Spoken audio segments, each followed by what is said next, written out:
All right, today we are cracking open the playbook of the master of human relations himself, Dale Carnegie. We're going to uncover 3 timeless, powerful secrets for becoming way more persuasive. Let's just dive right in. I mean, haven't we all been there? You're trying to win an argument, or maybe close a huge deal, or, just get your kid to go to sleep? What if I told you there's a simple framework for turning almost any no into a yes? Well, guess what? There is. Okay, so our very first secret is what we'll call the fisherman's secret. It sounds simple, but it's an analogy that really gets to the core of what actually motivates people. Dale Carnegie had this brilliant comparison. He'd say, personally, I am a huge fan of strawberries and cream, but for some weird reason, fish, they prefer worms. So when he went fishing, he didn't bait the hook with what he wanted. No, he baited it with what the fish wanted. And that right there, that's the whole key. If you want to influence somebody, you have to talk in terms of their wants, not yours. And Carnegie absolutely lived by this rule. Get this, one time a hotel tried to jack up the price of a ballroom he was using by 300%, a 300% hike. But instead of arguing, he walked in and immediately flipped the script to the manager's point of view. He said something just like this: "Look, I get it. You need to make a profit, so let's list the pros and cons for you." So he calmly laid out the pros and cons, but for the hotel. On one hand, yeah, you get a quick profit. But on the other hand, you lose a reliable client who comes back year after year, and you lose all the free advertising that comes from the influential leaders he brought into their hotel. When the manager saw it laid out like that, from his own perspective, well, that insane 300% hike dropped all the way down to just 50%. He baited the hook perfectly. All right, secret number 2 comes to us from one of the greatest thinkers in history, Socrates. This is a seriously powerful psychological tool for getting people to agree with you one tiny step at a time. So here's the psychology of why this works. When a person says the word no, their entire being, their pride, their nervous system, everything, it goes on the defensive. It's like a wall just shot up between you. But when they say yes, their body and mind are in this state of openness, of acceptance. Every yes is like a little push in a forward, positive direction, and it makes getting to that final big yes so much easier. This story is just a perfect example. A guy gets his car back from the repair shop, but the sound system is totally dead. The mechanic says, "Not our fault."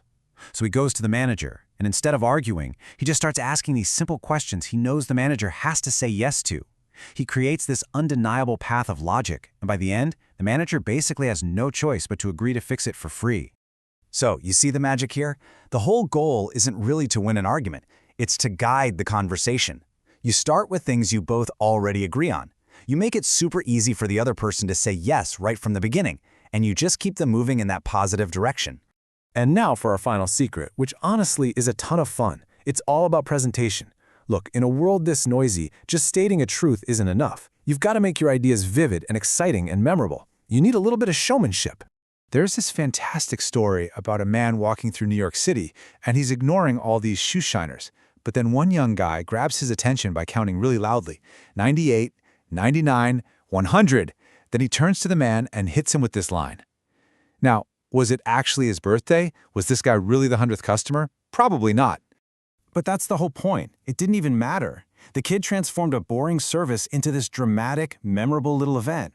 The man was so charmed, he didn't just get his shoes shined, he gave the kid a huge tip. That showmanship, it made all the difference.